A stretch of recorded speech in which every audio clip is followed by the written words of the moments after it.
welcome to Testimony Tuesday with Glasgow Baptist Church. My name's Greg Harry. I'm the worship pastor here at Glasgow Baptist Church. And with me today, we have Lida Norris, and she's been a member of Glasgow Baptist Church for a number of years. And welcome to Testimony Tuesdays, Lida Jo. Well, I'm glad to be here. A little uncomfortable for me, maybe, but I'm happy to give this a try. All right, we'll see what happens here. Let me begin by asking you, how long have you been a member of Glasgow Baptist Church? I've been a member since I was 8. As long as that was the first year that Dr. Irwin was at Glasgow Baptist, because it was our first vacation Bible school that year. So it was 8 or 9. I'm not the greatest with my dates, I guess. That's fine. I lose my dates too, so that's fine too. Tell me a little bit. So you made what we're calling a profession of faith, making Jesus the Lord of your life during a vacation Bible school experience. Yes, it was. There were 4 of us, I think, that year, that summer, during that vacation Bible school. Until then, I guess I was just pretty typical little kid. My life revolved around going to school, playing with the kids in the neighborhood, going to my grandparents, and going to church. And those are just sweet memories. My church memories are. Miss Murray was one of my Sunday school teachers, and I think everybody would remember how kind and sweet she was. Wish I had it with me right now, but I have an apron that she made. She always made her girls aprons and made us feel welcome, I think. And she was a teacher in our Bible school too. So got a lot of good fond memories of her in particular during that time. So you were raised, your family has always gone to church. Is that what you're saying? Always. We moved back to Glasgow when I was about 5 years old from Florida. My dad had been working down there. And so Glasgow Baptist is the only church I remember. Okay. Most things in my life seem to go like that. They run a long time. I don't hip hop around too much with people and places, I guess.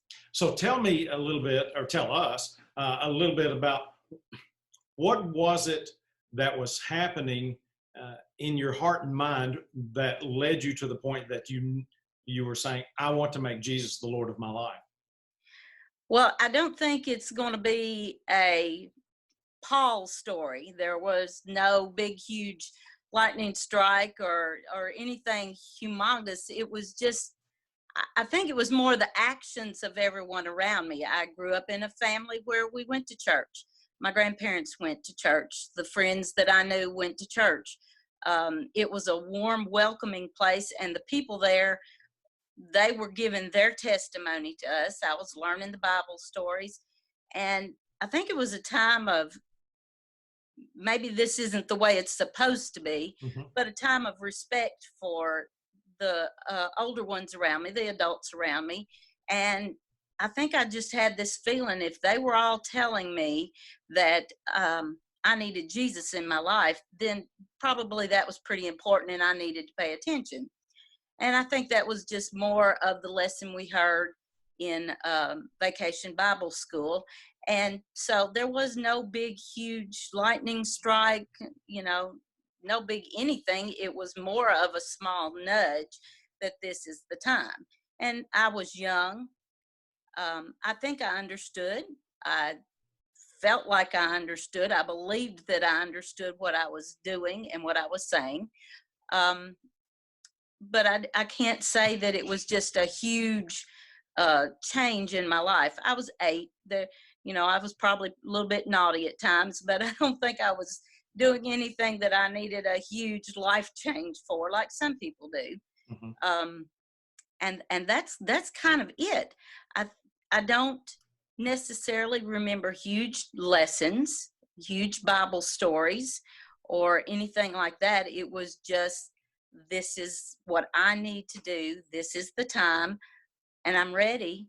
Okay. And so at Bible school, I went forward and I said, yes, I'm ready. Jesus is in my heart, and that seems to be what I need to do. Terrific.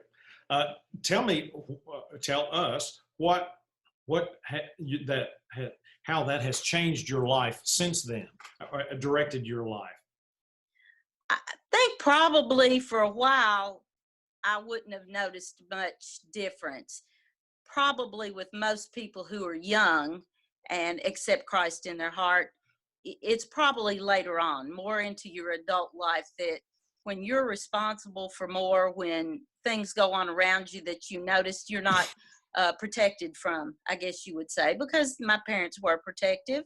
Um, and like a lot of parents are, and parents should be. And so I think it's become a difference in my adult life.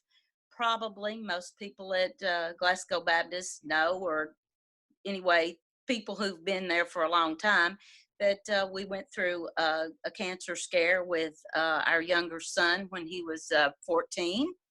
And he still deals with it, but it's just a medication issue, and God brought us through it. And that's, if you want to call it a miracle, it might not have been purely a cure miracle, but the medication that he takes is simple to take, and he tolerates it well. And so we had that going on. And then also had life change about a year ago when I lost Tim.